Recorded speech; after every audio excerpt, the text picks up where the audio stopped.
السلام علیکم لسنرز، آئیے شکاریات کے سلسلے کی ایک نئی کہانی سنتے ہیں جس کا عنوان ہے نور نگر میں شکار، اور اس کے راوی ہیں معین مصطفیٰ۔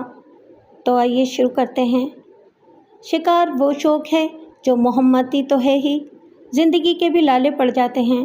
آپ نے پرندے، چرندے، ہرن اور نیل گائے وغیرہ کے شکار کی بہت ساری کہانیاں پڑھی اور سنی ہوں گی، لہو کی گردش تیز کر دینے والی دلچسپ شکاری کہانیاں۔ لیکن آج میں آپ کو گیدڑ کے شکار کی ایسی کہانی سنانے والی ہوں کہ یہ معمولی سا جانور کس طرح خونخواریت میں سب کو پیچھے چھوڑ گیا۔ نور نگر گاؤں کے نمبردار غلام سرور نے مجھے بتایا، معین صاحب، ہمارا گاؤں بہت پسماندہ ہے۔ ملکی حالات کس نہج پر جا رہے ہیں، یا ملکی معیشت یا معاشرت میں کیا تبدیلیاں رونما ہو رہی ہیں، ان چیزوں کا اثر ہم پر بہت کم ہوتا ہے۔ یہاں پر لوگوں کے محدود اور مخصوص ذرائع آمدن ہیں، اور انہی وسائل میں ہم لوگ صابر و شاکر رہتے ہیں۔ آپ یقین جانیں معین صاحب، ہمارا گاؤں ایک چھوٹی سی جنت ہے۔ پتہ نہیں یہ مصیبت کہاں سے نازل ہو گئی ہے۔ گاؤں کی فضا نے مجھے بھی بہت متاثر کیا ہے۔ یہ سرسبز فصلیں، یہ روحانیت بھری خاموشی اور یہ خوش اخلاق لوگ۔ لیکن میں نے لوگوں میں ہلکا سا خوف و ہراس بھی دیکھا ہے۔ میں نے کچھ توقف کیا، پھر کہنا شروع کیا، لیکن نمبردار صاحب، آپ تسلی رکھیں، میں نے زندگی میں ناکامی کا منہ کم ہی دیکھا ہے۔ خدا نے چاہا تو اب کے بھی سرخرو ٹھہروں گا۔ جو کام خلق خدا کے بھلے کے لیے کیا جائے، اس میں غیبی مدد بھی شامل ہو جاتی ہے۔ نمبردار غلام سرور نے اپنا سر بھاری بھرکم پگڑی سمیت ہلایا۔ بے شک آپ درست کہہ رہے ہیں۔ آپ گاؤں والوں کو اس مصیبت سے چھٹکارا دلوا دیں تو پورا گاؤں آپ کا احسان مند ہوگا۔ اپنے تئیں ہم نے ہر ممکنہ کوشش کر کے دیکھ لی ہے۔ جتنے وسائل میسر ہو سکتے تھے بروئے کار لا کر دیکھ لیے ہیں، لیکن اس مصیبت سے جان ہی نہیں چھوٹی۔ نمبردار کے دستے راست ریاست علی نے کہا، اور یہ تو ایسی آفت ہے کہ اس کے بارے میں کبھی سنا ہی نہیں تھا۔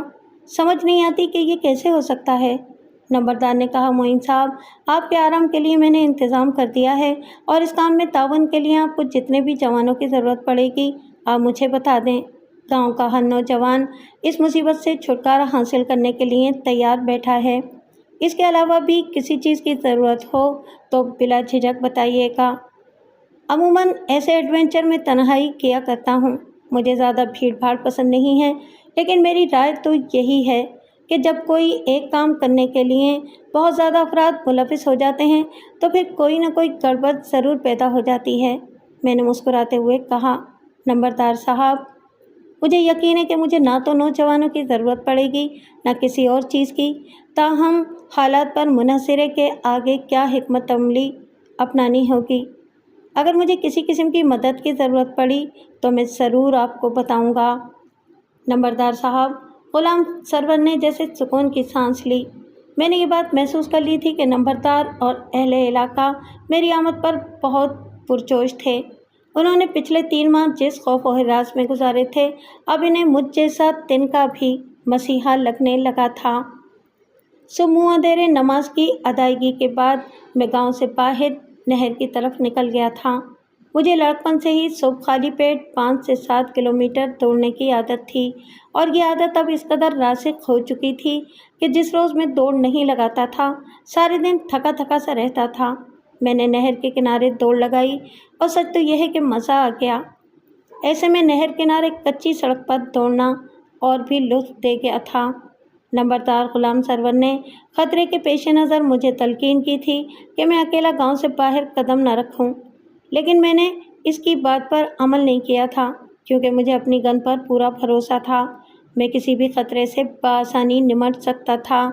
برسوں تک خطرات سے کھیلتے کھیلتے اب میرے اعصاب اتنے مضبوط اور میرا نشانہ اتنا پختہ ہو چکا تھا کہ میں اب اپنی حفاظت کو لے کر خاصا پراعتماد ہو چکا تھا۔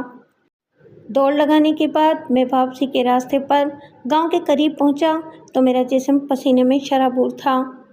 رات کے وقت گاؤں میں گھوم پھر کے پہرا دینے والے نوجوانوں کی ٹولی نے جب مجھے دیکھا تو وہ میری طرف آ گئے اور مجھ سے باری باری بڑے احترام بھرے انداز میں مصافحہ کیا۔